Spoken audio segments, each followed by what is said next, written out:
My name is Rian. Today I'd like to talk to you about the loss of my brother. And when I say the loss of my brother, I mean his suicide. This is unscripted. This is from the heart.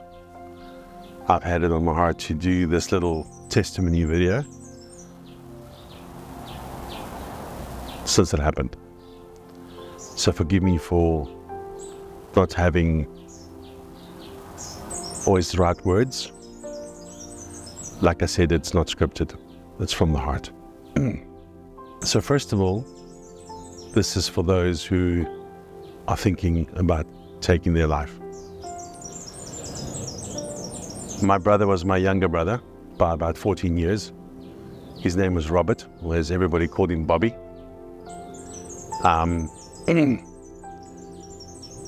We were rather close. He used to follow me around as a little boy. And even though there was a 14-year gap,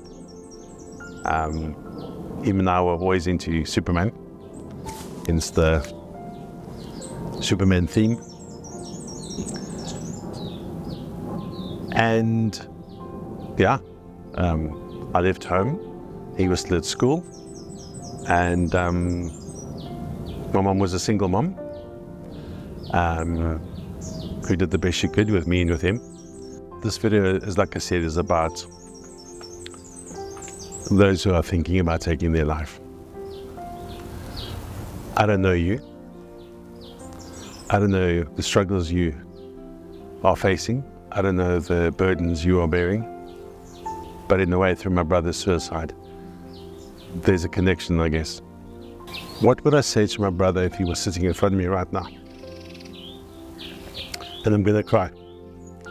And I'm going to shed some tears.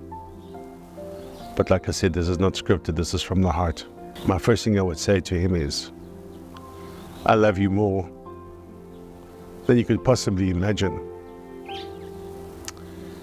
If you think that this world would be better off without you, you wouldn't be more wrong. I don't know what was going on in his heart at the time. I do know that he was troubled. Were there signs? Probably. Did we always see them? No.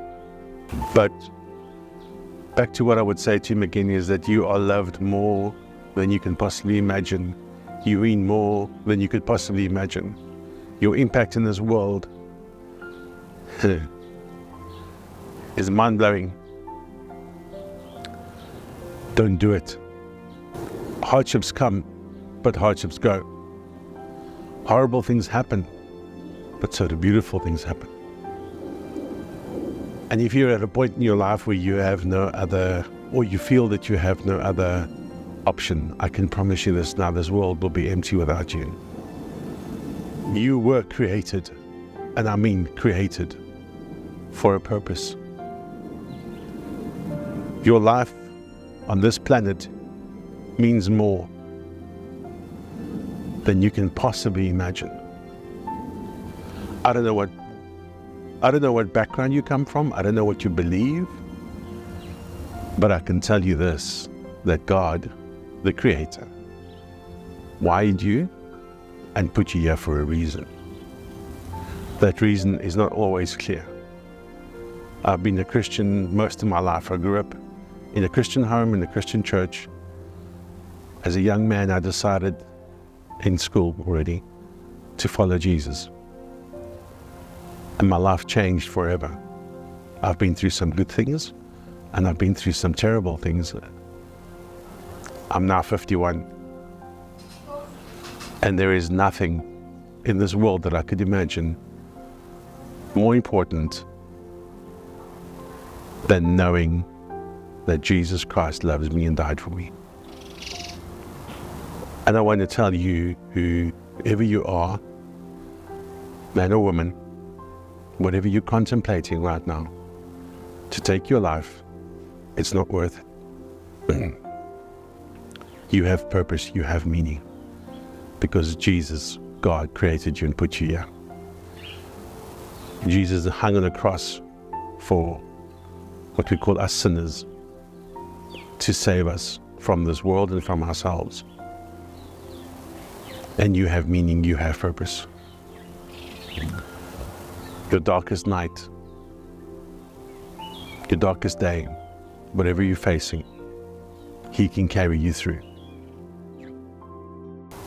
Besides this world being an empty place without my brother, it'll be an empty place without you if you take your life. I can't put in words, I really can't put in words what you mean to your loved ones. You may have a good family life, you may have a bad family life, I don't know. I never knew my real dad, he left before I was born. Bobby knew his real dad, but his real dad and him were estranged. And to say the least, not to speak evil of anybody, but he didn't have a relationship with his father. He was also brought up by a single mother who did her best with what she had. So I was a fatherless, kind of like child in a way, from an earthly point of view, and so was Bobby. The reason I'm bringing that up is that I understand rejection. He understood rejection. For some reason at school, I myself was incredibly bullied. For whatever reason, I don't know. But even that negativity made me who I am today in a good way. It actually shielded me from a lot of things. So I want to thank the bullies at school. The people who rejected me. I guess I was just, for some reason they felt I was an easy target, I don't know. I might be a big guy, but I'm a big teddy bear. That being said, again, I'm saying this to relate to rejection. I know what it's like to grow up in this world without a father. And a mother who did her best and struggled.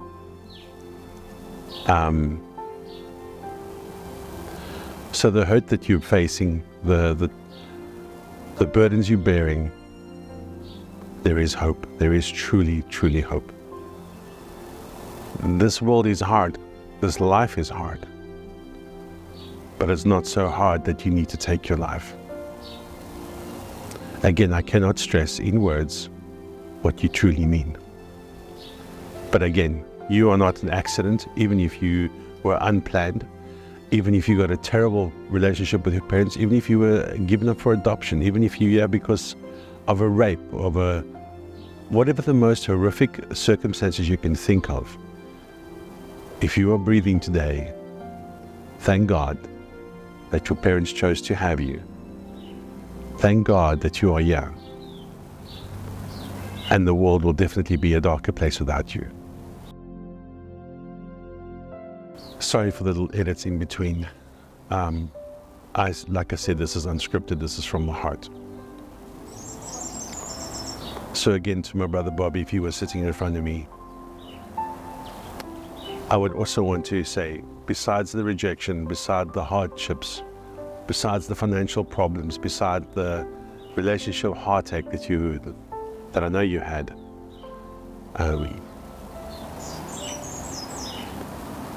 there is hope. There is always hope, no matter how dark it is. While you are breathing, there is hope.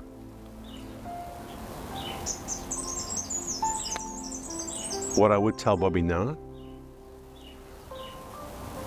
is I would like him to understand the destruction that a suicide causes. I'm not an expert in the field by any means, though I've read a lot about it since he took his life. But in a nutshell, a suicide devastates a family no matter how closely knit or how strong, in unrepairable ways, to say the least. It's now almost 2 years since it happened. And my mom will never be the same. I'm a father myself. I've got 4 kids who have almost all left home already. And The vulnerability that you feel as a parent is beyond words. You can only understand it if you're a parent. So again, speaking to somebody that may or may not have kids, your worth is so much more than you know. I really don't know how my mom has come through this as a parent. I think of losing one of my children to suicide, and the thoughts are, to say the least, unbearable, unimaginable.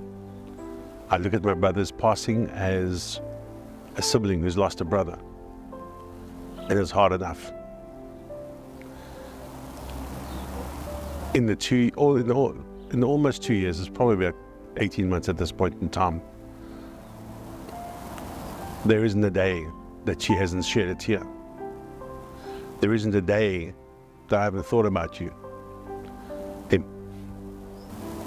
The hurt and the destruction that you leave behind, there are truly no words. So I want to say to you, I implore you, I beg you, to not leave this world by your own hands. Reach up. There is only one hope in this broken world, and that's Jesus Christ. None other. And if there's no human being on this planet that is there to love you, because maybe you're alone or whatever your circumstances are, all I know is that Jesus Christ didn't die on the cross for nothing. And call out to him.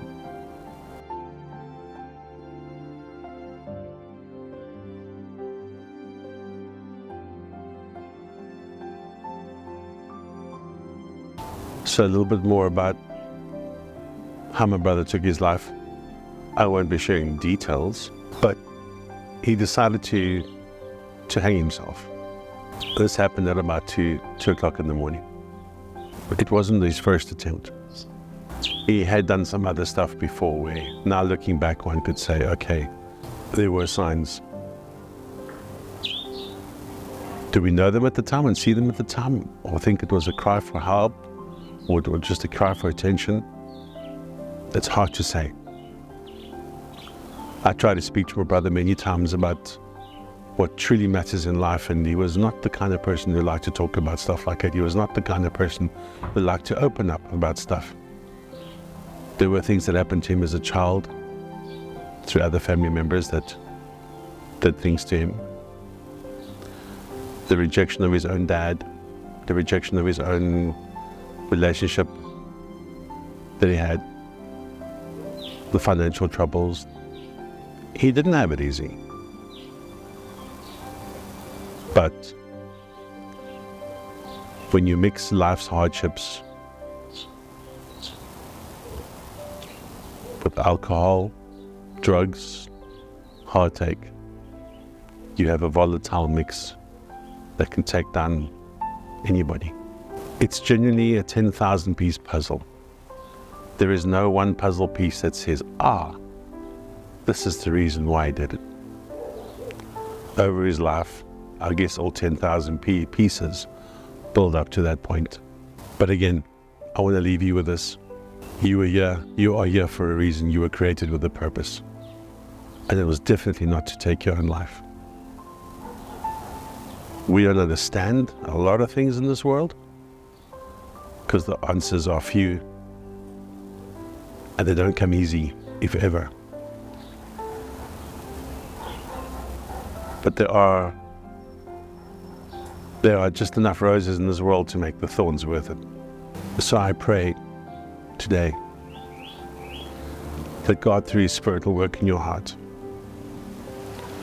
I pray that whether you know or have heard of Jesus Christ who died on the cross for you, that you will reach out to Him and say, Jesus, save me.